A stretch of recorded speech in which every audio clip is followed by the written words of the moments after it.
Well, today I'm going to talk about another vitamin of the B complex. No, we have done with the B complex.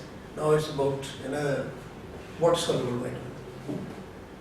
Some times ago, when people used to go on ships, there were long journeys, a bit older times. The ships used to dock on the ports. Most of the people would go out, visit, run around. A few of the very conservative people would like to stay on the ship and offer their prayers or whatever.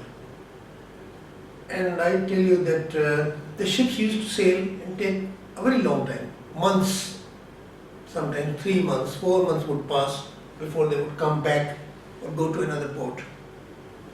They observed that some of the sailors, they suffered from very strange illness. Some of the sailors suffered from very strange illnesses. They used to bleed from the gums while cleaning the teeth. They would be having some bleeding in the skin, petechiae or ecchymosis. And they would complain of pain in the bones, pain in the joints, sometimes to an extent that there would be some bleeding in the joints as well, and they would be unable to move. And sad to say that it was very deplorable, and some of the people would even die of very painful conditions. But over some time they observed that those people who suffer from this ailment were the most conservative, would never go out to the ports to visit. They would just stay on the ship and that's all. So after some time they thought, well, this thing does not happen to those people who would go on and visit the ships and the ports, harbors, frequently go out and eat, and it would be specifically, this disease was specifically localized to those people who would stay on the ship. So they thought, well, they would call this disease as scurvy. And so they thought that those people who go out, because none of them ever got this disease, so they would come to the conclusion that, well, those people who go out must be taking some anti-scurvy factor or anti-scorbutic factor. And so, this is a true story, and so we would call it anti-scurvy factor or anti-scorbutic factor. And what was that? Later on it was discovered and it was designated and named as vitamin C. Vitamin C. That you call as ascorbic acid.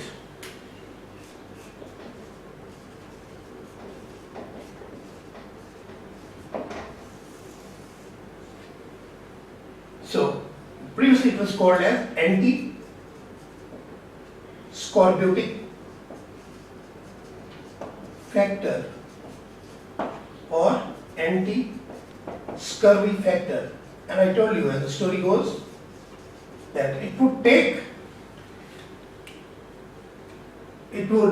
about 3 to 4 months to develop. That is, no vitamin C from the diet. Later on they discovered that those people who would go out, they used to take the normal food as those people on the ship. But in addition, they would take the fruits, fresh fruits.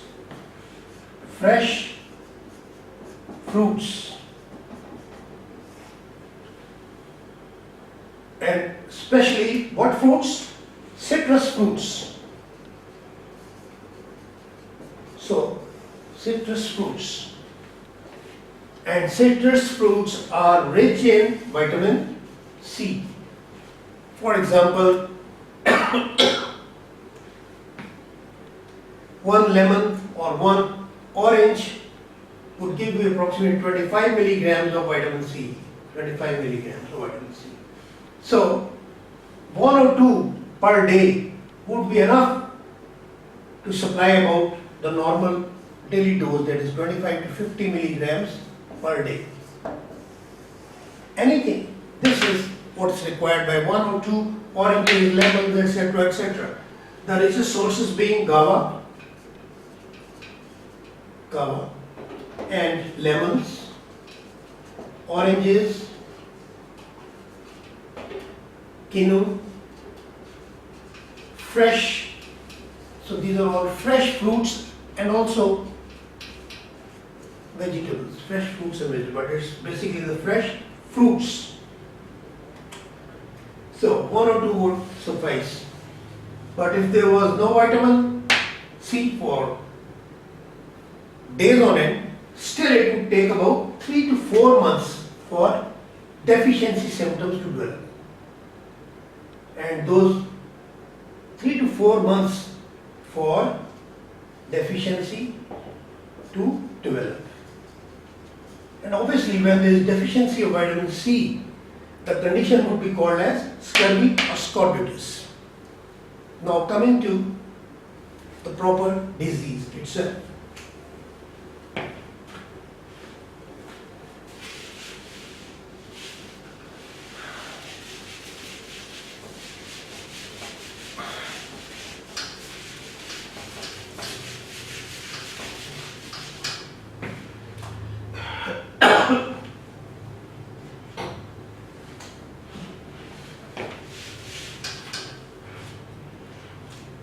So first is source. I told you, fresh fruits, especially guava and citrus fruits. Well, then, so it has to be taken in the diet. Well, it has to be taken in the diet.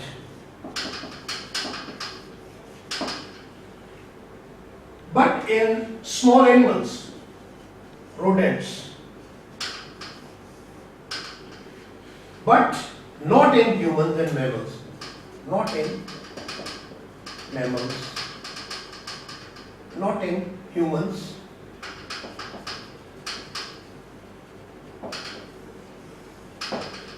It can be synthesized in the body, can be synthesized via glucuronic acid cycle.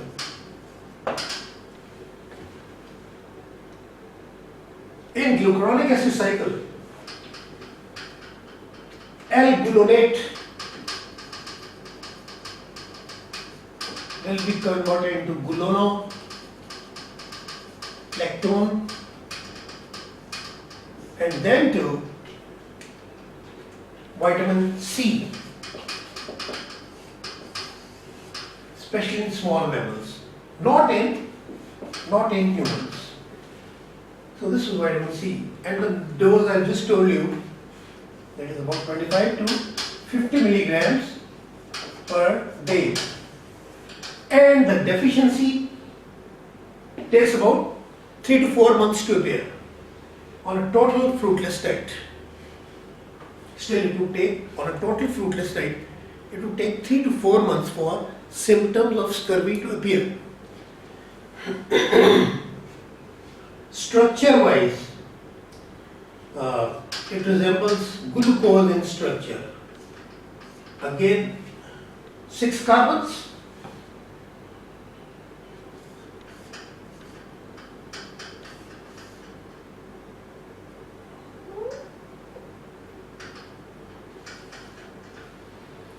You've got 6 carbon structure, and you've got CH2OH over here. Rest you would fill up. Over here you've got a double bond, and you've got OH.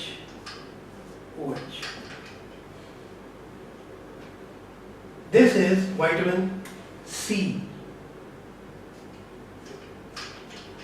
This is called as ascorbic acid. It's called as ascorbic acid.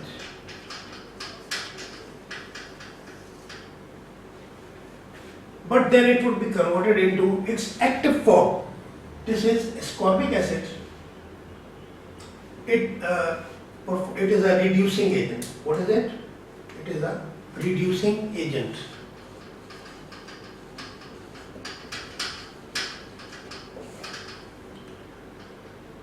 And then it would be converted into,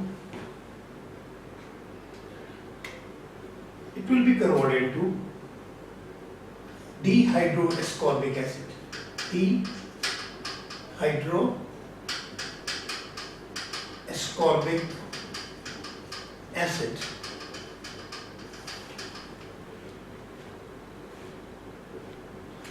What will happen? That it is a reducing agent. That is, it will give these two hydrogen away. It will be converted into dehydroascorbic acid.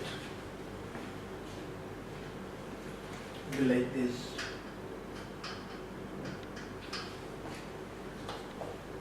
So vitamin C is a reducing agent. Now, what is oxidizing agent and what is a reducing agent?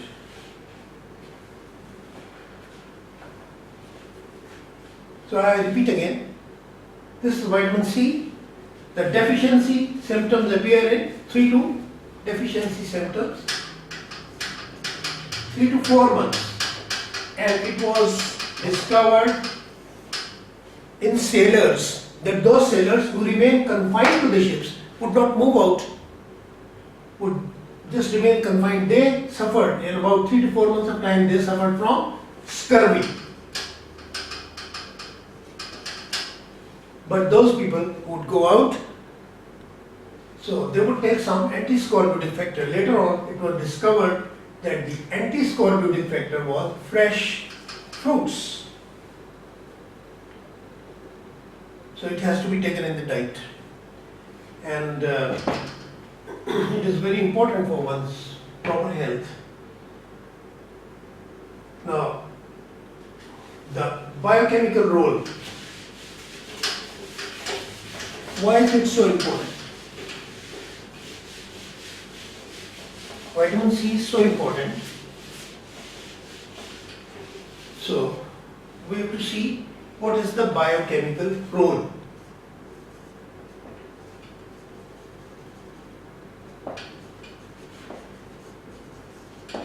Biochemical role. 1. It acts as a reducing agent. Number 2.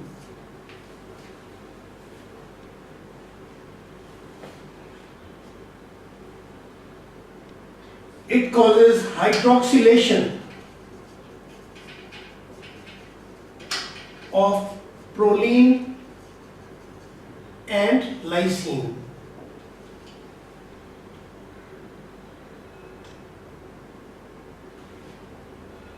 Number 3. It takes part in the synthesis of steroids.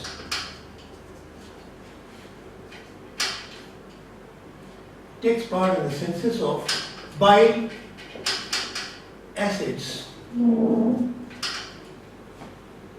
It's got many functions, and it takes part in, say, tryptophan metabolism.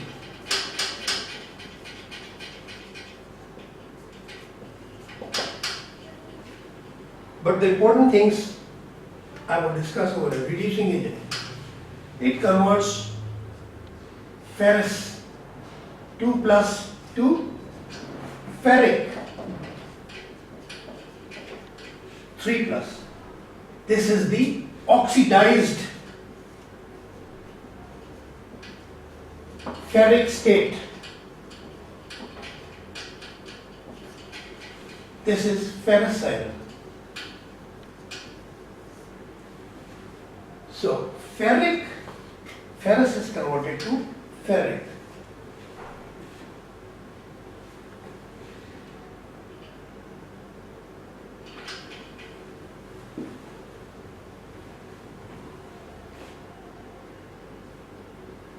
This is the oxidized, this is the reduced form. Vitamin C would do just the opposite. Remember, this is ferrous, this is ferric. This is normal ferrous, this is ferric. Remember, I have written it purposely. But what does vitamin C do? Vitamin C would reduce it to, ferric is reduced to ferrous. So I would write it, I would change it. This is ferric, and supposing this is ferrous. Now this ferrous is reduced form. This is of ferrous. So in the diet, just I was telling you, in the diet you get iron in the form of ferric to be absorbed across mucous membranes.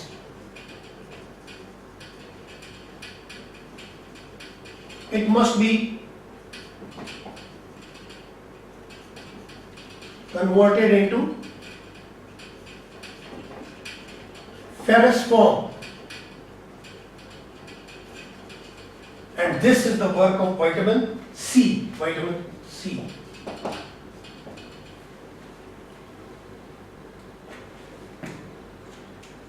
It's got another important word, antioxidant.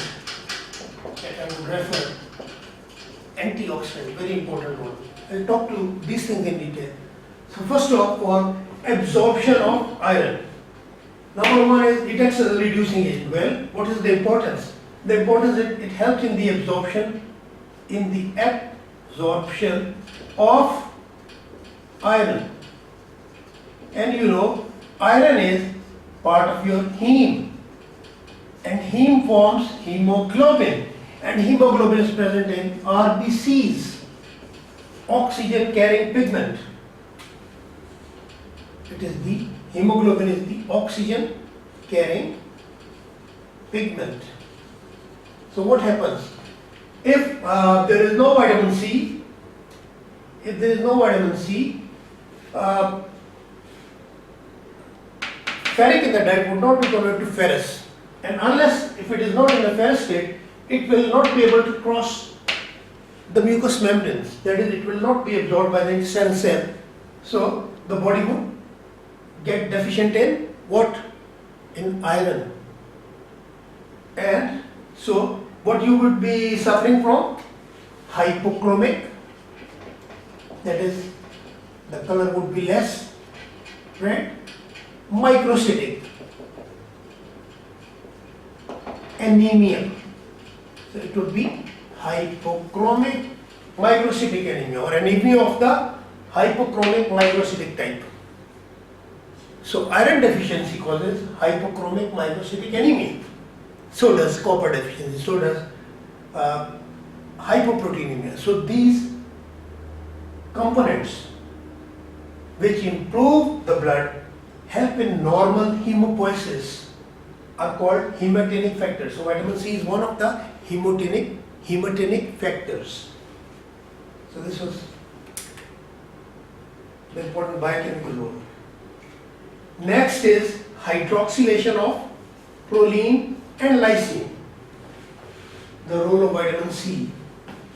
One was absorption of iron, the other one is hydroxylation of proline and lysine.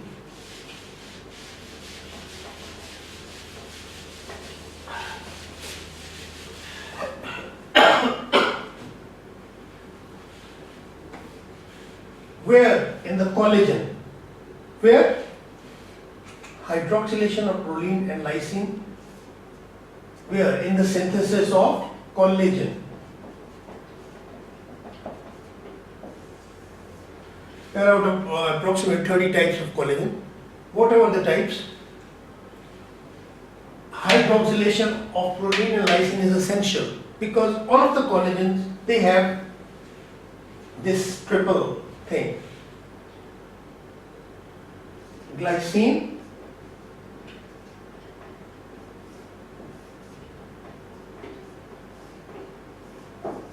proline, and hydroxyproline or lysine. So these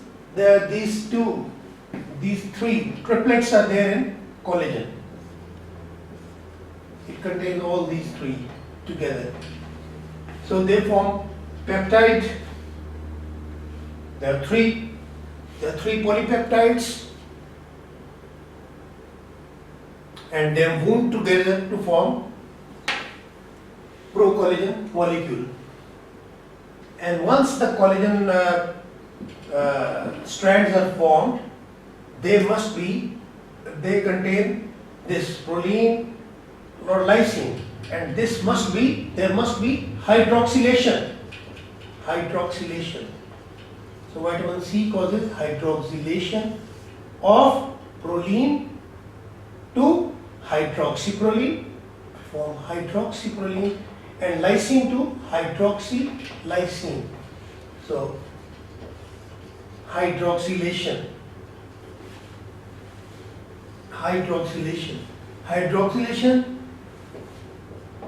causes different strands to form bonds together for strength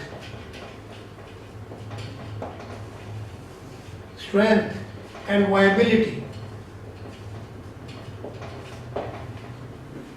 So it is important for the formation of collagen. Important. What does it do in collagen?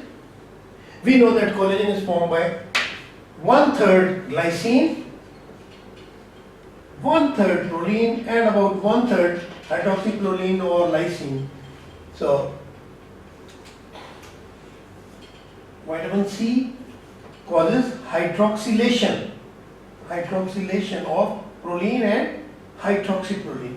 And what is the effect? The bonds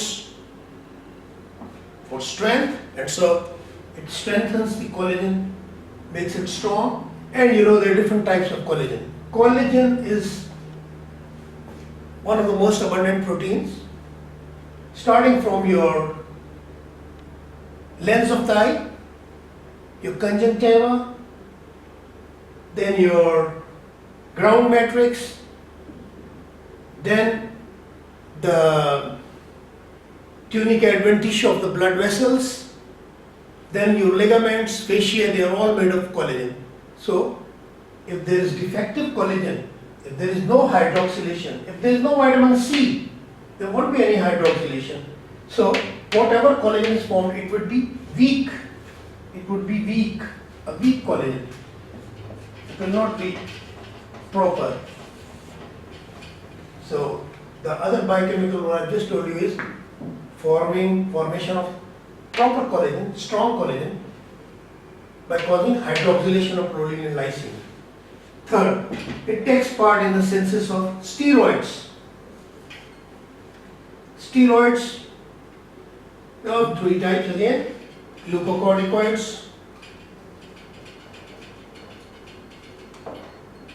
mineralocorticoids, and adrenaline. They have got important function all over, and while they are precursors and a very important role in metabolism, etc., and the normal function of the body. Well, it also takes part in the sense of bile acids. It's got a part in tryptophan metabolism, forming serotonin, etc. Then it has got a very important role as antioxidant. It's got a very important role as antioxidant.